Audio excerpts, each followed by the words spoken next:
You and I go into the forest, you eat red berries and die. Mm-hmm. I observe you eat the red berries and I learn don't eat red berries and I don't die. Wow, that's an amazing thing, right? Right. That's called social learning, but we do something even more amazing than that. We don't just learn by imitation or observation.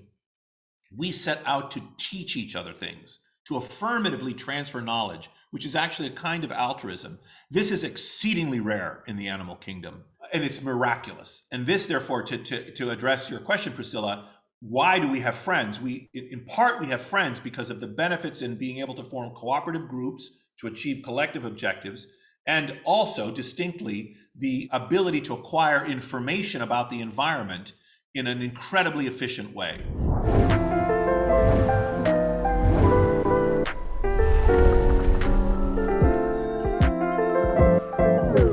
Thank you for joining us. I'm Priscilla, Jesse, and Pablo. So thank you for coming. Thank you for having me. Before we started rolling tape, you were asking me about questions that I care a lot about, which is the deep origins of human goodness, which is connected fundamentally, actually, to the deep origins of human sociality. Sociality is the fact that we live as a social animal. Of course, this is a cliche. Humans are social animals, but we're social in very particular ways. So just to get the conversation going, let me ask you to reflect on this idea. Like all other animals that reproduce sexually, we of course mate with each other. Most animals, mate with each other. But we also do something that's very unusual in the animal kingdom. We form long-term, non-reproductive unions to unrelated individuals. Namely, we have friends. This is very rare in the animal kingdom. We do it, certain other primates do it, elephants do it, and whales, certain whale species do it. Why? Why do we have friends? It's not hard to provide an evolutionary account for why we have sex, but why do we have friends?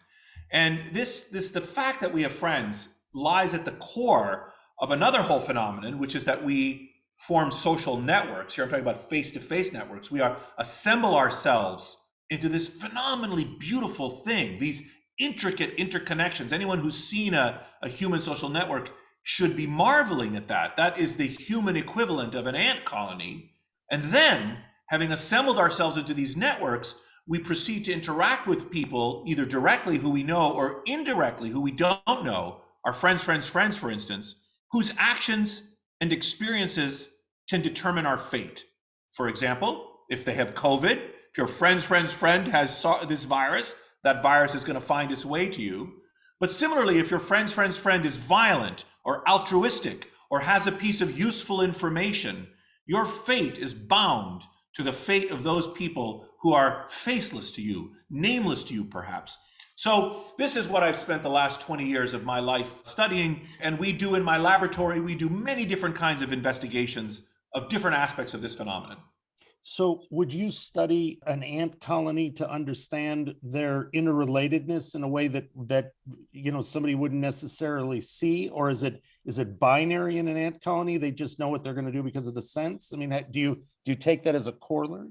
Well, the ant colony example was deliberately picked because, of course, it's very famous, advanced by E.O. Wilson, who studied ants, and the so-called eusocial insects, like ants and bees and termites and certain species of wasps and so on, live socially too, but they're very different than us. First of all, they're insects, but quite apart from that, they're also almost clones of each other. The genetic relatedness between different ants in the same colony, that kind of social living that those so-called social insects manifest, while E.O. Wilson and others who study them have made brilliant contributions to understanding the evolutionary biology and the origins of this kind of social living, and they're very important and I think instructive even to understand some of the things we do, are actually different. Mammalian social interactions, we form these connections with individuals who are not related to us. Incidentally, the examples I gave of certain primates and elephants and whales and so on, it's very important to understand that that's different than, for example, the kind of sociality we see in herding animals,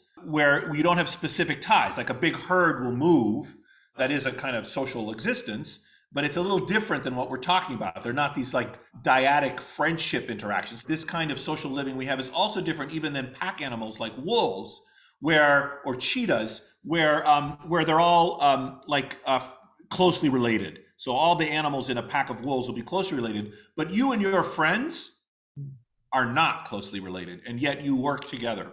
So beyond the sexual relationship, so did it start with just survival? We just need the people around us. If you go back and look at this as an idea from, antiquity or even beyond early man, like what is it? So in fact, this is the topic of one of my books, Blueprint, The Evolutionary Origins of a Good Society. And part of the reason I tackled that book, so my lab does basic research in different areas, and I'm sure we'll come to some of that, or I imagine we'll come to some of that, but also from time to time, I try to write a book for popular consumption that tries to articulate a set of ideas that people might find interesting or useful.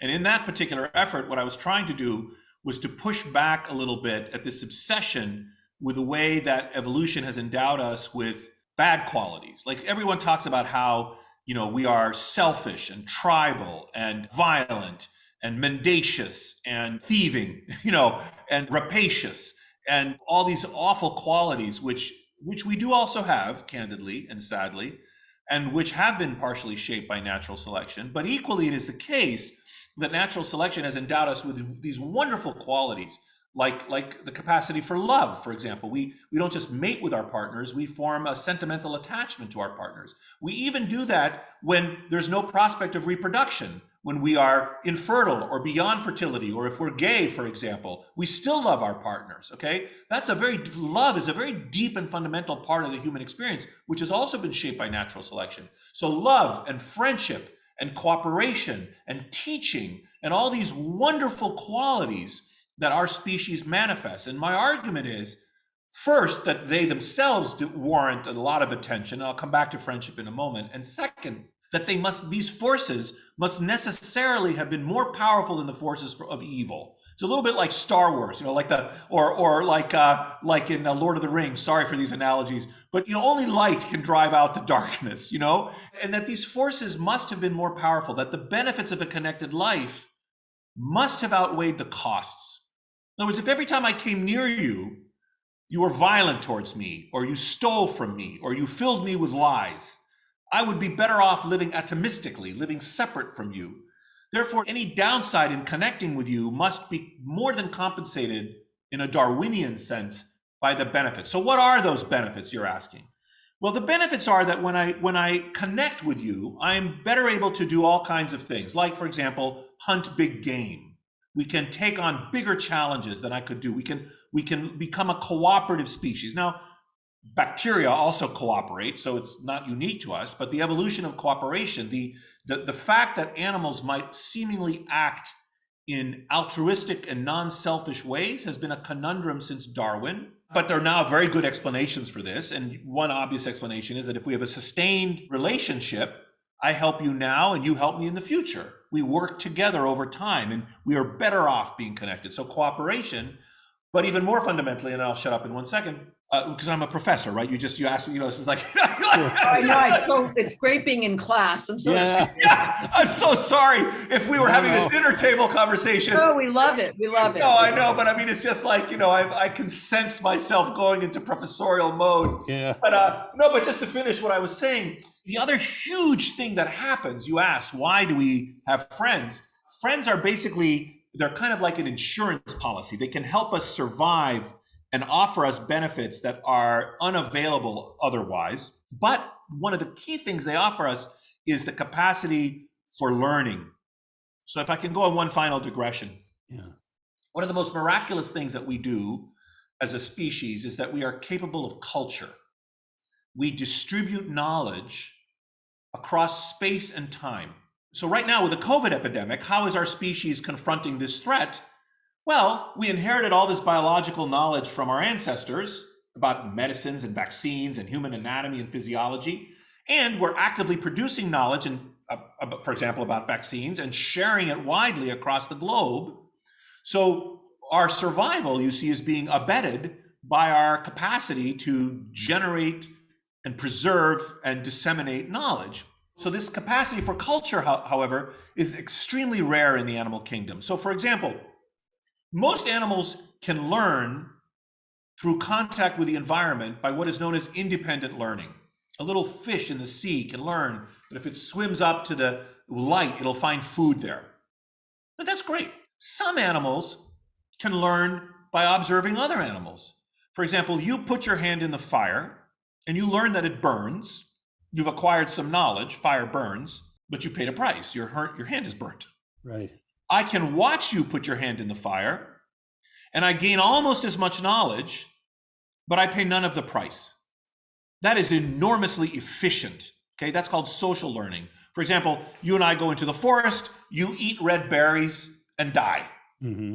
I observe you eat the red berries and I learn don't eat red berries and I don't die. Wow, that's an amazing thing, right? Right. That's called social learning, but we do something even more amazing than that. We don't just learn by imitation or observation.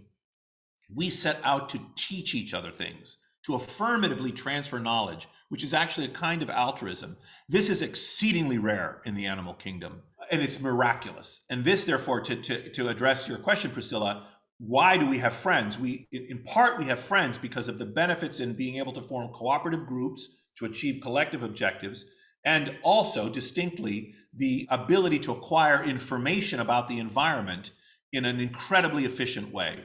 And if you just think about all the lives that we all have, surrounded by all this material comfort compared to 1,000 or 10,000 years ago, all of that arises because of this ability to share information with our descendants and with others who are alive at the same time. So are you in the lab looking to find these universal principles of life where you see them? And is that, as you're describing it, is that something that makes this cooperation makes us human? Is that the quality that's unique, that's different? So some of the stuff we've been discussing so far, I would describe as sort of essayistic or rhetorical. In other words, I'm making a set of arguments in our conversation so far. But then subsidiary to that might be pieces of evidence to support these arguments. So for example, in my lab, we study the biology and physiology and genetics of friendship. How do we pick our friends? Is there any evidence for a genetic basis for friendship, for example? We do that kind of work. So when you're doing that kind of work, is it, a statistical model? Is it are you asking people questions? And how do you measure that? So we do, that was just first, there are 5 divisions in my laboratory. So that's just the first division is a division that's concerned with the evolutionary origins and biology of friendship. Everything from for example, the phenomenon of love at first sight. Some listeners will have had that experience. It's uncommon. 5 to 10% of people have had the experience of love at first sight. And it's not hard to construct an argument from evolutionary biology as to why we would be endowed with the capacity to pick suitable mates. If you pick a bad mate, then you leave no issue. Whereas if you pick a good mate, then you have survivors, which would make sense that natural selection would operate on mate choice, for example. And Richard Prum has done wonderful work on mate choice, for instance, and origins of beauty, which is another topic. Beauty in animals, like pretty feathers, for example. But not only are we capable for love at first sight, which is not so common, but we are also capable of like at first sight, which most humans have had that experience. That you meet someone and just like them right away, or you dislike them. And you're not perfect. Sometimes someone you like right away, later you decide you don't like them, or vice versa. But we've all had that experience. Why? Where does that come from, that experience? Or, for example, the fact that you feel comfortable in the presence of your friends. Your blood pressure goes down. All of us have had that experience of this warm glow, the desire, the hunger to spend time with our friends. These are physiologic experiences. These are adaptive responses. And these are the sorts of things we study. We also study, one of the things we've done is we've mapped human social networks, and we genotype the individuals. We collect blood or spit specimens, and we look at their so-called allelic variants, the varieties of genes that they have. And then we examine how different allelic variants, different versions of different genes are correlated with different kinds of social behaviors, for example. And so we've done a lot of work of that kind in sort of computational biology. And we also in that part of the lab, we also study the human microbiome. We study how the role that the bacteria that live in us and on us, the role that they play in our experience of the world. For example, there's some interesting research that the bacteria in our, just to make, I'm going to spin a fable now. There's partial evidence for only some parts of this fable, but the idea is that you eat certain foods that provides a convivial environment for certain kinds of bacteria in your stomach. Those bacteria produce certain metabolites compared to other bacteria. Those metabolites cross into your bloodstream, and then those metabolites migrate to your brain and bind to certain receptors and make you depressed. Right. And then when you become depressed, people avoid you. So your bacteria can affect your social interactions, is the idea. Right. Jesse, you're going to change your diet, Jesse. The thing is that have you found, because you're doing genetic research, you're profiling the person in terms of, I don't know what traits you're picking. I guess what you would do is you would find some people, define their social interactions, and then look to other people to see if you can verify that as an idea. And then does the microbiome complicate that even further? Yes. So There's a lot going on. And the way I describe it is we try to produce small bricks that we have fair confidence in and add them to the wall. And so Right. I'm not representing that we have this all figured out. We're just adding little bricks in the wall, one at a time, that are supporting this broader rhetorical argument I made earlier. how do you get a big enough sample to study that kind of group? Are you doing a clinical trial and people are coming in and you're testing, like how many people? Well, no, we do all kinds of things. We've worked with thousands or tens of thousands of people. We do many different things in the lab. We have many projects around the world with large cohorts of people. We aspire to do the best science we can. And here I'll just digress for a moment. It's difficult to be a scientist, and it's especially difficult to be a scientist who discovers something new. And that there's a lot of luck involved in that. You could work your whole life and never discover anything new. So it's not just about talent and perseverance and training. It's also about luck. But if you've had the good fortune of discovering something, of seeing something for the first time that no one else has seen before, it's an incredible experience. You want it so much again. It makes you feel, I can't even describe how it makes you feel. Like you see something that hasn't been seen, even a small thing, like I'm not representing that I've seen some huge things that others haven't seen, but I have had this experience of being the first to see something and to imagine that it occurs. That's even better. We say, I think this might be true. And then you go find it. It's an incredible experience. And once you've had that experience, you want it again. It's all you want. It becomes an idée fixe. And so that's what the environment I try to cultivate in my lab is one in which hardworking, bright, curious, typically polymath individuals striving to discover something.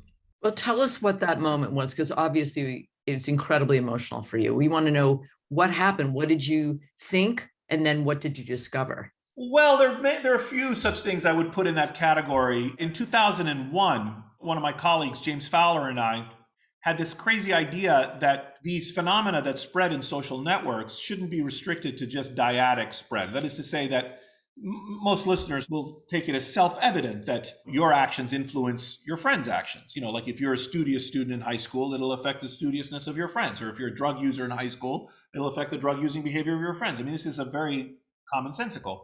But the thing that's interesting about that is that if that's true, and it is, it should be possible to develop robust mathematical models of spreading processes in social networks that transcend dyads. In other words, you should be able to discern in the social fabric the weak but nevertheless existing effect that I have on unknown people.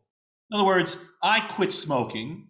Okay, it affects my friends, but if I quit and it affects my friends and then it affects their friends and their friends' friends, that means my smoking behavior might affect the smoking behavior of people unknown to me. My friends' friends' friends, for example. And they might be many such people, hundreds of them, you see? But to show that is not easy. And James and I started a project in 2001, which was very difficult. And now it's become much more common 20 years later. But at the time, it was very difficult. And we had to develop data on what is known as a longitudinal social network, where you had to repeatedly observe people across time and map their interactions in what is called a sociocentric way. So everyone is part of this big network, so you can trace out these long distance ties. It took us 2 years to build the data, to do the statistical analyses. We had to invent some statistical methods. And actually, it took us 2 years to raise the money. I forgot about that. So 2 years to raise the money, and 2 years to build the data set, and a year to get the statistical models to work. And then about 6 months to get some visualization software to work. This was back in 2005 or 6, so that software didn't exist. Finally, after 5.5 years, I'm sitting there with James and we're looking at this important visualization that we had made. And it's, there it is. There's this phenomenon of these spreading processes in graphs. And it was an incredible experience, honestly. And I've had others like that since then. For example, we just had a wonderful paper I'm very proud of with a former graduate student, now assistant professor at Carnegie Mellon, Hirokazu Shirado. And Hiro and I created what we call hybrid systems of humans and machines. So another part of the lab is doing kind of social robotics and social AI work. And there what we did is we created groups of real people. They were artificial groups, but of real individuals. We created hundreds of such groups, so there were thousands of people. And then we experimentally manipulated, in some of the groups, we added some bots. So they were a hybrid system of humans and AI. And then we manipulated the AI. And what we were able to show is that these dumb bots, when added to a system of smart humans, was able to help the humans to help themselves. In other words, these bots were able to make people more innovative and more cooperative and better able to coordinate their efforts. So and that paper was in Nature in 2017. And if listeners are interested, I have a little article in The Atlantic that was published a couple of years ago on artificial intelligence in humans, and that discusses some of these ideas. Anyway, that's another example of a result that was very powerful for me. How are you using artificial intelligence in this work? We oftentimes think of artificial intelligence as a dystopic, it's dystopian sort of way, and then you could also think of it as the other way, because it's just technology. Yeah. But how do you think about it, and how does it help the work? So I'm not a computer scientist. So what you have to understand is that I am not, in my lab, we're not trying to develop super smart AI to replace human cognition. We are developing dumb AI to supplement human interaction. Right. So the idea is that you have a group of people that want to do the right thing, but they need a kind of social catalyst. They need a little help. So the bots that we invent have very simple programming. For example, the paper that I just mentioned, what the bot did was add a little noise to the system. We deliberately programmed the bot to make some mistakes. And adding bots that occasionally make errant moves, that make a few mistakes, turned out it lubricated the social system to make the group better able to converge on an optimal solution. This is called simulated annealing. It's related deeply to mutation, to noise in search, on search algorithms, to catalysis in chemistry. It's the idea that a little heat, a little fluidity allows a system to sort of converge to a better optimum. Now that's like in a wound. If you debride the wound, then you heal faster. Is that? Do you look at that? That's not a bad metaphor. I'd have to think about that metaphor. Yeah. So is that a universal principle of human beings that can be affected? Yes, I think so. And we explore this phenomenon in that paper. I mean, I could tell you about the experiments and setup, and then but that you've gotten the gist, I think, from what I said. One other bot that we invented was a rewiring bot. So here's the situation. Imagine you have a group of people and they are socially rigid. That is to say, you form a network of people and everyone is stuck with their neighbors. So I take all of you and I put you in a little group and I introduce each of you to different others of you, and I form a little network. So some of you will be in the middle and some in the periphery. Some of you will have 2 connections, some 3, some 4, some 5, and those connections will all be different. And you're stuck then with those neighbors. And then I say, okay, now work together, cooperate, see if you can work together and achieve some objective. And it's a little bit like the teachers assigning you to a high school groups for a chemistry project. And you get to the group and some of your colleagues are lazy. They're not doing their job. And now you have 2 unpleasant alternatives. Either you do all the work and they also share the credit, or you say, to hell with them, I'm not going to lift them up. I'm also going to be a slacker and you all get Fs. Those are your choices. And what we find is that across time, people stop cooperating. So in a group in which everyone is stuck with everyone else, cooperation decays and disappears in the system. In another branch of the experiment, we allowed people to change their connections. And what we were able to show, and by differing amounts, if you create a world in which there is too much social fluidity, in other words, at every moment, like every minute or every hour or every day or every week or whatever the time interval is, everyone has all new connections, they also don't cooperate. Cooperation collapses in that kind of world. And it turns out that you need a middling level of social rigidity, of social fluidity, where people can change their friends a little, but not too much. Let me give you a couple of real world examples of that to punch it home, and then I'll come back to the experiment with AI. So a couple of real world examples of that might be divorce. If you have a world in which divorce is impossible, you choose a spouse and then you have the spouse for the rest of your life.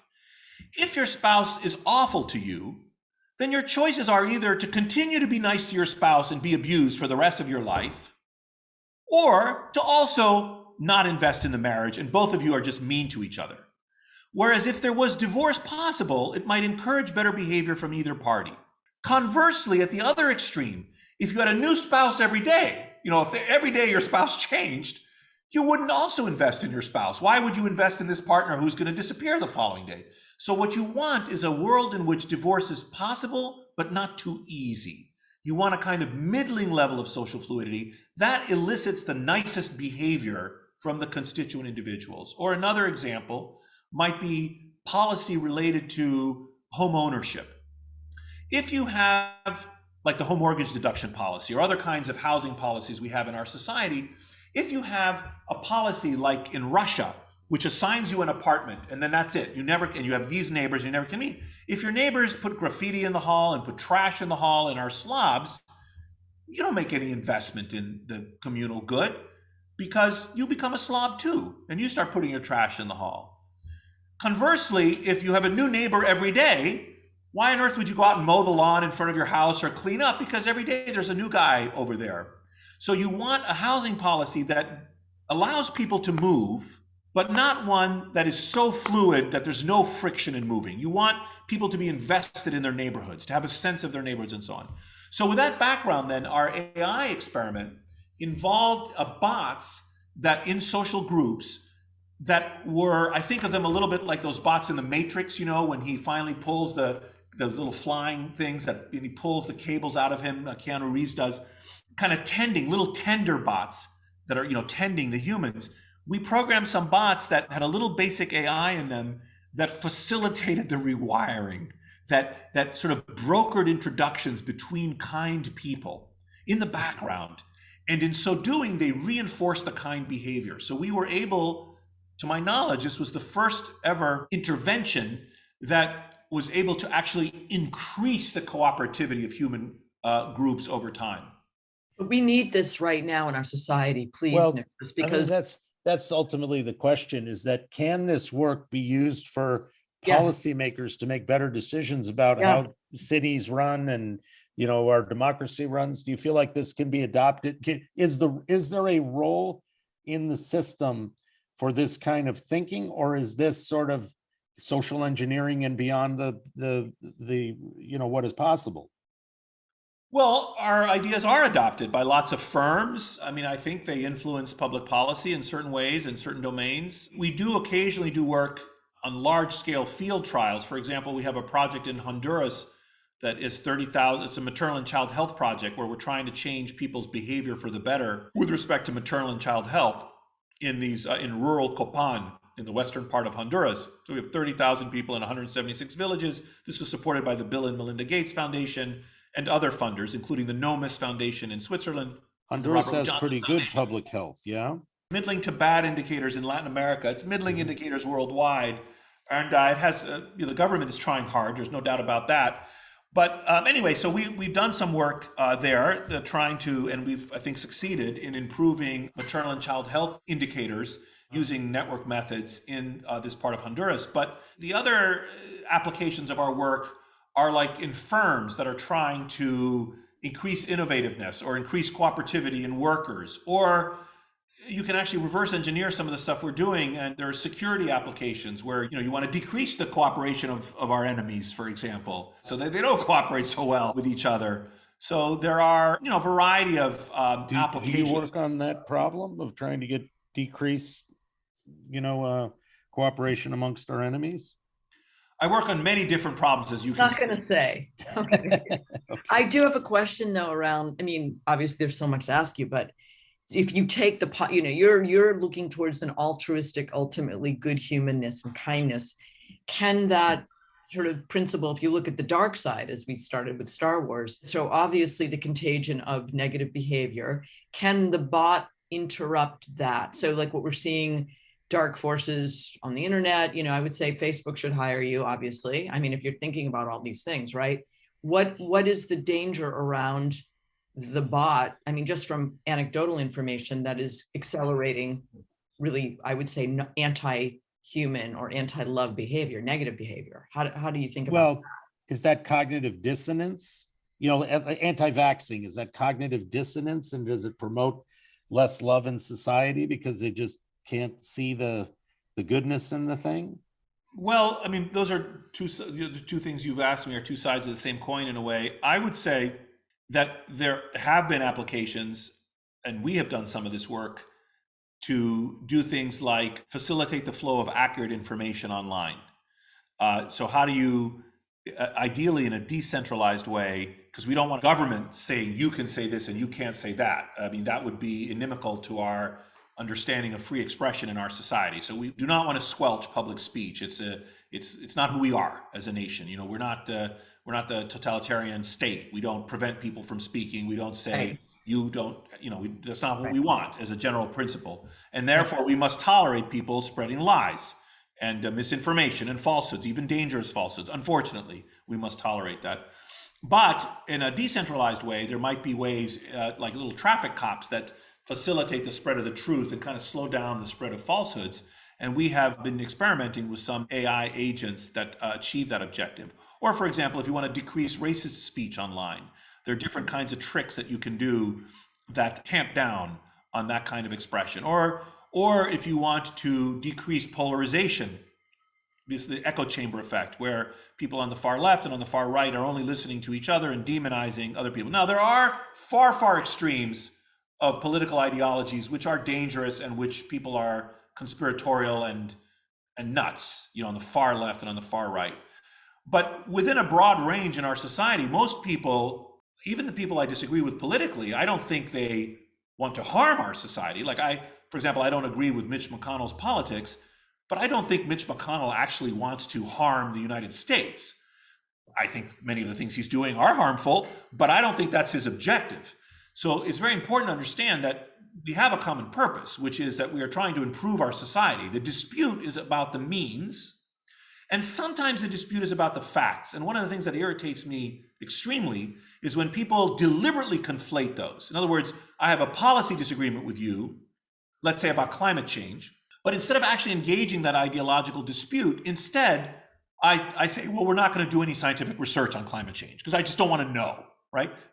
Or I deny. I say, well, no, humans have nothing to do with climate change. Well, that's false. But I say that because I don't want to have to debate with you about whether we should do anything about it, right? If I kind of win the battle that humans have nothing to do about causing it, maybe then I don't have to discuss with you or fight the ideological battle of whether humans should do something to redress it.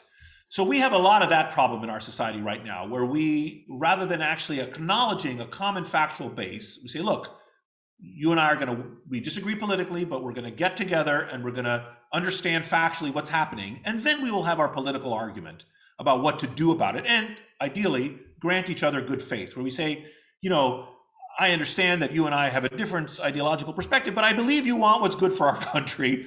So now let's see if there's any common ground we can find. And I am deeply worried about our society in this regard. I'm very worried. I'm worried that there is this kind of not just political polarization, but a kind of use of slogans and rhetoric and demonization and bad faith in conversations with our political opponents. And I'll say one more thing and then I'll shut up.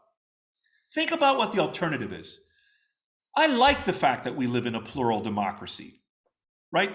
I wouldn't want to live in a country where there was only one accepted point of view. What are those countries? Those are totalitarian countries, right? That's China and Russia, and North Korea, and so on. Therefore, I live in a country that has a plural democracy, which means that there will be people who disagree with me about a host of political issues. I should be lucky that I live in such a country. And then how do we resolve our disputes? Not by force of arms. We vote. We vote. That's how we resolve our disputes. This is an extraordinary gift of the Enlightenment, that we have this type of civilization, and that we would squander it, that we would fall upon each other in the way that we have lately is very disturbing to me.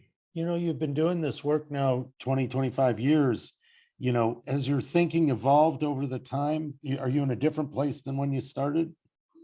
You mean politically or scientifically? Scientifically, just in terms of where your ideas come from. And totally. Actually, when I went to medical school, I wanted to be a reconstructive surgeon. So I wanted to do something completely different. I wound up doing. Why I didn't become a surgeon is another whole story. Mostly it had to do with the fact that I was not a morning person, and also that I don't take well to hierarchy, and surgery is an early morning hierarchical occupation. So the opposite of who I am. And I finished my education when I was 33 in 1995. I initially started studying end-of-life care. So my first topic was, I was a hospice doctor. I took care of people who were dying clinically. I was active as a hospice physician, a general internist. I stopped seeing patients like 10 years ago now.